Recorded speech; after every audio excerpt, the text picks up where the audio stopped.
This is Dale K. Bridge, and this is The Real Spiel. Shallow Institute stand up. Leave Marvin Sapp alone. Shout out to my brother and mentor, Dr. David Israel.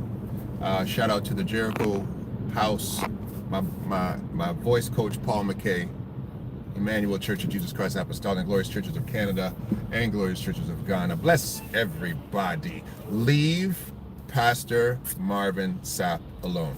I'm coming here tonight because this is another episode of Family Business. What is wrong with you black people? Right? What is wrong with you black people? And I'm specifically coming right now for you American Christians. You American Christians, I'm coming straight for you. Right to your doorstep. Right to you. Because you know what we call you behind your back? Us Caribbeans, all right? Us non-American Christians, you know what we call you behind your back? We tell you? We call you American saved. That's what we call you. We say you're American saved. You're like the Church of Laodicea. You're kind of lukewarm. Yeah. You're kind of a vomitorium of Christianity. Yeah, you really are. So, for those who don't know the story, I'll have to give you the backdrop. Pastor Marvin Sapp, after a church service 1 year ago, this is not recent news, this is regurgitated news, and I'll tell you why in a second. He called for an offering. After the service was over, he's all sweated out, preached out, told the ushers, it's offering time, close those doors, don't let anybody run around here. Don't let anybody run out, because we don't, you know, you black people like to duck out, go to the bathroom when it's time to give offering. So close the doors, listen, we've got about, what did he say? We've got 1,000 people in here, 1,000 people online, right? I'm asking for an offering of $20 each. 20 bucks. And he says, to you bishops up here, I'm asking for an offering of $100 from you, right? That's what he said. Now, the fake outrage is only coming from people who don't go to church. That's right. You are the same people who think church is too long. Oh, why do you got to stay at church so long? Why do you got to do that? Don't you know, if they keep people so long, they won't want to come back. Same people will go to a concert though, spend all doggone day. Nightclub, all doggone day. Same people. Same exact people now. But, oh, church is too long. Oh, why does he have to ask for money that way? I just hate it. That's why I don't like the four walls of church. Blah, blah, blah, blah, blah, blah, blah. Vomitorium, lukewarm, spit you out of my mouth. That's what Jesus said. Listen, man, anyone who has been around church for any period of time understands how we fundraise in church. That's what we do. We just had a convocation, church in Toronto. They came. First day of the convocation, we're going to start the offering of $50. Why do they do that? Right? You want to know why? Because they got to pay that keyboard player who came to church and said, I need $400 for the night. They got to play that drummer, that organist, right? Same thing. Organists, keyboard players, $400 or $500 a Sunday, a service, right? Then they got to fork out a couple $100 to that drummer. And that bass player, he ain't whistling Dixie. They got to give him $300 for him to make that bass slap. Okay? Then you got the guest speaker, right? If you're a decent sized church, guest speaker, you're supposed to get about $1,000 if you got a real guest speaker. But some of y'all are cheap, and over here in Canada, they're kind of cheap. You're gonna get that guy $250 maybe. If he's lucky, right? He's gonna get less than the organist. A lot of times, no respect, absolutely none. But he's supposed to get about $1,000. So now you've got, just in overhead alone, you're roughly running around $2,000 just for overhead alone. That's for night one. Forget about the refreshments downstairs. Forget about the building. Forget about money that particular church is trying to raise for their own budget. It's expensive. It's expensive. The bigger facilities, the sound systems, it's expensive. And therefore, they raise money that way. That's what they do. Government doesn't give money to churches. Government, not in North America, Governments don't give money to churches. You don't become a charity and all of a sudden you become part of a welfare hand-me-down from government. That's not how it takes place. All the church does, their taxes are not levied on their lands.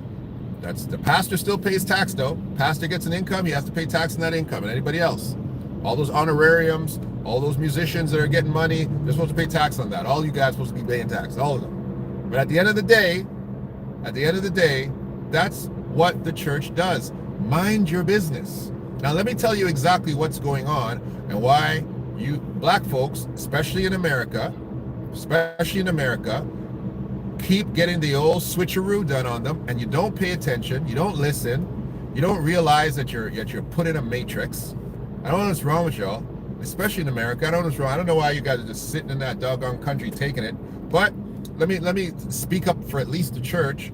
The reason that Marvin Sapp's video is trending and all these slave-catching Negroes are throwing it on their social media, right, to get likes and to get clicks and all this stuff, the only reason it's happening is because of Paula White.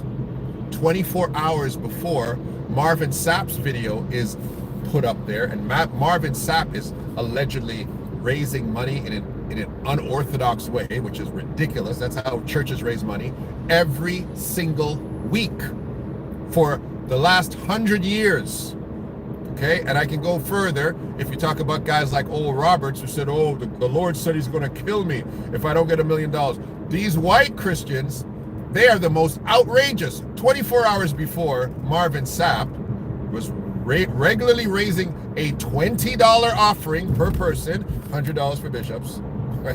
That's why I come to church late. But anyway, Paula White was on her social media, the ambassador of faith to the White House.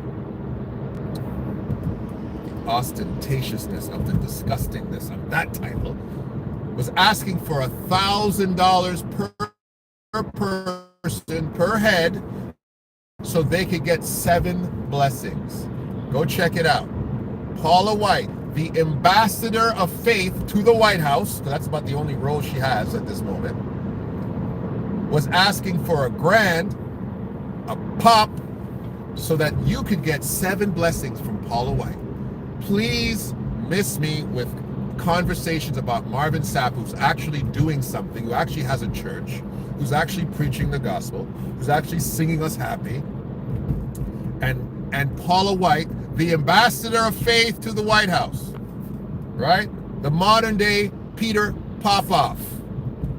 I can run you down the line at how many bandits in white evangelical Christianity have done craziness and nobody is talking about them. Nobody. Paula White, one day in the sun, all of a sudden everybody's talking about Marvin Sapp for days. You guys need to check out the okie doke that's being done on your mind. Okay? You got Oral Roberts University. Oral Roberts went from being a preacher to being a multi-billionaire institution. Come on, man. These guys ask for money in crazy amounts. Crazy amounts. Remember, Kevin Copeland is out there drinking blood. You've got to be out of your mind to bother Marvin Sapp for $20 for a $20 offering. Don't get me wrong. Some of these fake preachers, and you got a lot of fake preachers in America, a lot of fake preachers, fake degrees, fake titles, fake capacity to share the gospel, bad understanding, very loose grip of what Christianity is, are preaching about offering every single week. Seed. Planting seeds everywhere, baby. Seed. And I won't throw out any names to jeopardize their bank, because I really don't want to do that. But I want you guys to have some accountability to what you're actually calling foul on. Marvin Sapp that's not it. It's not it. The guy asked for $20 per person, $100 for bishops. $100 for the bishops, but $20. And then unfortunately, the unfortunate thing about him, and to his credit, because I am definitely not as gracious as Pastor Sapp, he actually put out a statement about it and said that, listen, I've been misrepresented, and tried to talk about the vulnerability of the church. And he did a fantastic job. I didn't read it because I was like, Marvin, I'm so sorry that you even had to write this. And I didn't want to read it. I didn't want to participate in him debasing himself for the sake of social media. And I've seen so many people. I see Shannon Sharp, and everybody wants to have a comment about this. And it's like what they do. This is what they do to you guys. Okay? American Christians. What they do is they pass you off. They pass these scenarios off, and they say, let's give black people in America something to fight about, so that we take the shade off us. Thank God for FTAAM, Faith Temple Apostolic International Ministries, my Reformation in America, that are saved and not American saved. That's what I want to tell. I want to say that right off the top. Okay? Faith Temple Apostolic International Ministries, we ain't talking about you. Y'all ain't American saved. Y'all saved. Got you saved. All right? Big up to Bishop McCullough. Big up to Bishop Cross, Bishop Washington. Yes. I had to make sure I put in a disclaimer, okay, for my covering. That is in America. But we do talk about y'all behind your back. We do. It's just the truth. Caribbean apostolics got their reformation from Azusa Street, individuals that went to the Caribbean and did missionary work, and Pentecostalism came to the Caribbean from America. So Pentecostals got their original vigor. The charismatic movement went to the Caribbean from America, and that's why you have all these Pentecostal reformations, Church of God in Christ, Pentecostal Assemblies in the World, all these reformations, even the UPC, the white oneness people, they went down to the Caribbean too. With everybody else, the Jesuits went down there, everybody else went down there, the Roman Catholics, the Anglicans, everybody went. Seems like the Anglicans stuck because of the British, right? But later on, the charismatic movement went down to the States. So what took place is that you left all these Caribbean peoples with these very, very, very high standards of Christianity, but the American culture eroded those high standards. And so what's left is two types of Christianity of the same denomination. So you have people of the same denomination, the type that comes out of the Caribbean, extremely high standards, and Americans will say, oh, they're just judgmental.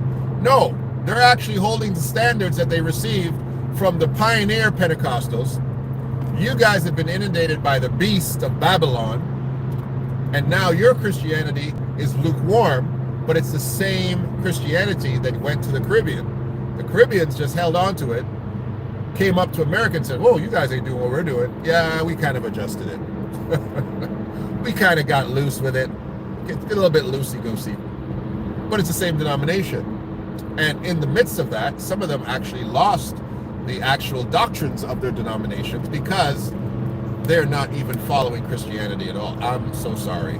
There's too many American Christians who are not even Christians. You're Christians in word, you're not Christians in deed, you're not Christians in behavior, you're not Christians in actually how you understand the word. You just call yourself Christians, you're pseudo-Christians, you're basically witches and warlocks running around claiming to be Christians, and you don't know what your actual Christianity is. I'm sorry, that's the facts. And if you need proof, message me. I'll hit you with it. I'll hit you with so much that you'll be like, oh man, Barrington's right. Again, it's ridiculous. But y'all need to leave some of y'all are actually doing good things. That's the problem. You're slave hunting for the wrong culprits in Christendom America. And I'm not, of course, I can't throw out the whole country in the garbage, but many want to. But I'm not going to throw all American Christians in the dumpster. But some of the things that we hear, of course, you guys are the movers of culture in the world, as you know. It would be foolish to not admit that American Christianity has affected the world in a very powerful way. As we said, the Azusa Street movement was the Holy Spirit moving in California, and the charismatic movement swept around the world. Absolutely, it's unrefutable. the American gospel, the voices of gospel. It's irrefutable, right? Some of the great generals of the faith that came out of the United States, black and white. It is irrefutable. But jeepers creepers, where are the standards? And where's your discernment? Why are you trying to pick the bones of people that are living, that are actually functioning? Go after some of these dead corpses that are still in pulpits in America. Jeepers creepers. Anyway, what y'all got to say today? The evil evangelicals. Thank you very much. Yeah, there's a whole lot of them running around out here. They cost $75 to book Marvin Sapp. Y'all showed for the show and didn't want to pay. Exactly. Yeah, Marvin Sapp ain't cheap. Marvin Sapp ain't cheap. And this is the interesting thing about let's get to the bare bones, right? When Christianity in the 1600s in Europe, right, 1600s onto the 1700s, when it became more Protestant, it became more secular. When Christianity in Europe, got to talk about Europe because the 1500s to the 1700s is where the European actually embraced Christianity. It really is. You're going to say, that's not true. That's not true. No, it's true. It really is. And in the 1500s, let's do it better. From the 15th century to the 18th century is the height of European Christianity. That is the height of it. And this is the two things that happened with Europeans as they embraced their individual Christianity, and it's indicative of what's happening right now in America. Right. They said, we don't require anymore, remember the European would be the Western Church, we don't require to be Catholics, Roman Catholics anymore. As they separated from Roman Catholicism, one thing happened. The businessman said, I can be a businessman and still be a Christian. I can be a carpenter and still be a Christian. Right? I can function in my secular vocation, and because of the priesthood of all believers, a premise of the Reformed Church, I can be a priest while I am still being a lawyer, while I'm still being a draftsman or an architect. The priesthood of all believers became a fundamental concept of the Protestant Church. As these Europeans abandoned Catholicism, they embraced capitalism. Capitalism and Christianity went hand in hand. It was not now sinful to make money as a Christian, part 2, which took it a little further. Not only were the 15th century to the 18th century the height of the capitalistic Christian movement in Europe, it also was the height of the slave trade. They said to themselves as well, I can be an architect, I can be a businessman, and I can be a slave trader and still be a Christian. That's what the European came up with. And so they justified, as you know, the balance between being a slave owner, a plantation owner, and being a Christian. And took that synchronistic ideological life worldview of their new Christian outlook, took that to the pioneer places of America and developed a culture based on that. And now, in current day, post-slavery, post-abolitionist movement, post-civil rights, the American Negro is still a capitalist, still believes in the priesthood of all believers, but now you're holding each other slaves. You're holding each other to the slave standard. That's right. Now, Marvin Sapp costs $17,000. Now, you have gospel recording artists who are no different than secular recording artists. What you have to pay them and how they behave and how they act and how you gush over them as stars. You have now grandiose houses of worship, right? And you have secular leaders who are more interested in raising money than they are in raising the amount of members of the kingdom of God. That's what you got. And now you are held to high scrutiny because every time you have to raise funds to keep this entity alive, you look like everybody else. And it is hard to make a difference or delineate between the charlatan and the actual Christian. It's very difficult to do it. All right? So what you're stuck with is you're stuck with a Christianity now that you can't get rid of, because you either go back to being to singing hymns with tambourines, or you deal with the fact that you've created this beast, this Christian, this whore of Babylon. Check that out in the Bible.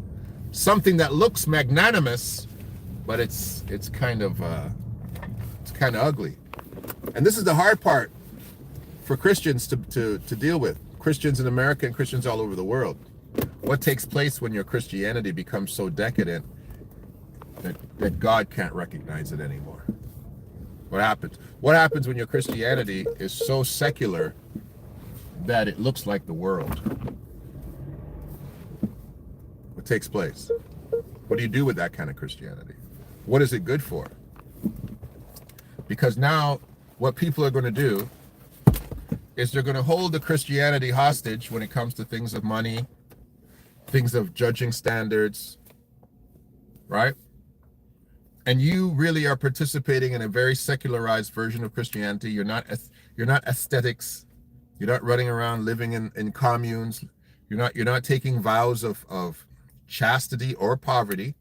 Not doing any of that, right? You're embracing particular abstract aspects of the faith. He has come that I might have life and have it more abundantly. What if that life was not here? What if that meant eternal life? What if your abundant life did not start till you're dead? Modern day Christianity is not martyrdom Christianity. The first century's Christianity was martyrs. They wanted to die for Christ. Peter says, I am not worthy to be crucified. Crucify me upside down. They counted it joy when they were beaten for him. That's not the Christianity y'all got. Y'all can't take near a push. Y'all cuss somebody out if they cut you off in the church parking lot. That'll be a cussing match out there. Y'all be fighting against each other. Y'all have spiritual warfare. So there's always every time somebody leaves their church, it's a spiritual warfare. There's so much spiritual warfare happening amongst believers. People believe believers can be possessed with devils, and Christians can be possessed with devils. You're casting out devils out of other Christians. Y'all got a funny faith. Your faith is weird. I don't recognize it. The Bible don't recognize it. God don't recognize it. But that's modern day Christianity. And guess what? We're guilty here in Canada too. I can't say we're not. We're guilty here too. We're guilty here too. You just guys have a bigger platform. But what I'm really talking about today is how you get so distracted and start to fight yourself when all of this happened because Paula White went on her social media and people came for her, and then people said, well, let's show what the blacks are doing. The blacks have been doing this forever. Let's get the attention off of Paula. And boom, all of a sudden, from a year ago, Marvin Sapp's video pops up out of nowhere. Do you think that's a coincidence that Marvin Sapp's video just came out of nowhere when Paula White just did it the other day? Just the other day. No one's talking about Paula no more. Everybody's talking about Marvin Sapp asking for $20. Man, y'all are easily distracted.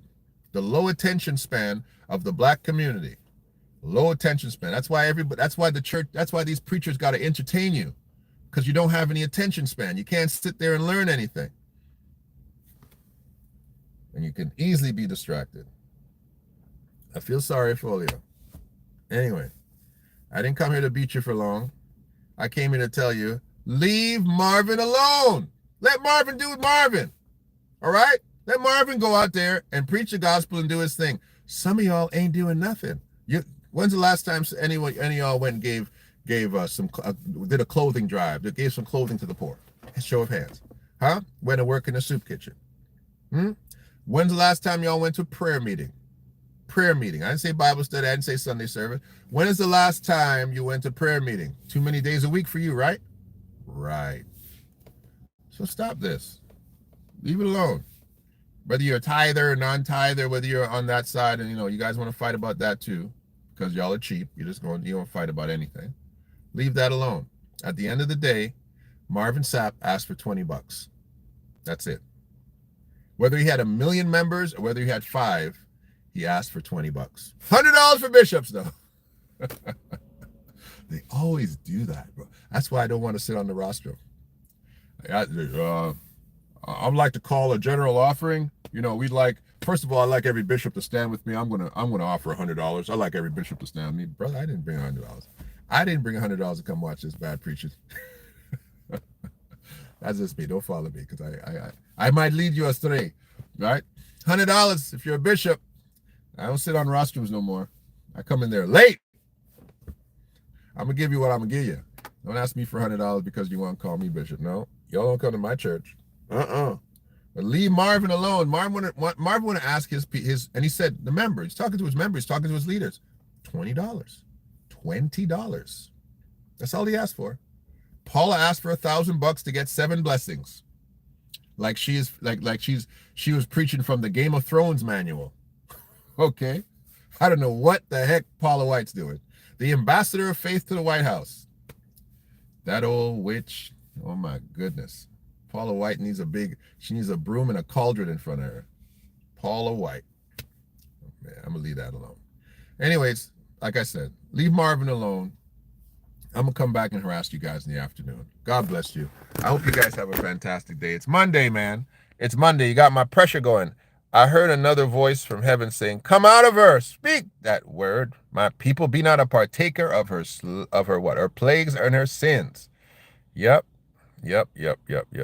Don't you still have to work? I got a job. Yeah, I got it. Anyways, I'm done.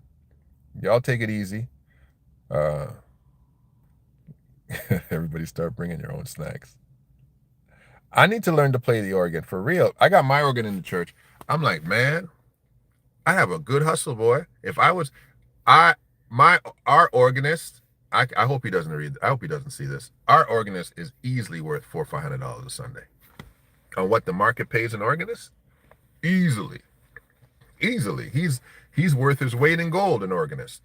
A brother who can play the organ in church today, he should be a 6-figure earner. Easily. 6 figures. He should make 6 figures on playing the organ. That's how. I know guys charge $800 a Sunday to play the organ. $800 a Sunday to play the organ. I know a guy in Toronto.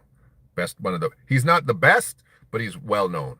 Plays in one of the biggest churches in here. He's worth $800 a Sunday. Imagine, to play the organ. He's that good. That's how much it costs. That's how much it costs to put a chief organist in your church. Right? So, anyways, everybody, bless you, and we'll talk later. This is Del K. Burton. This is the Real Spiel.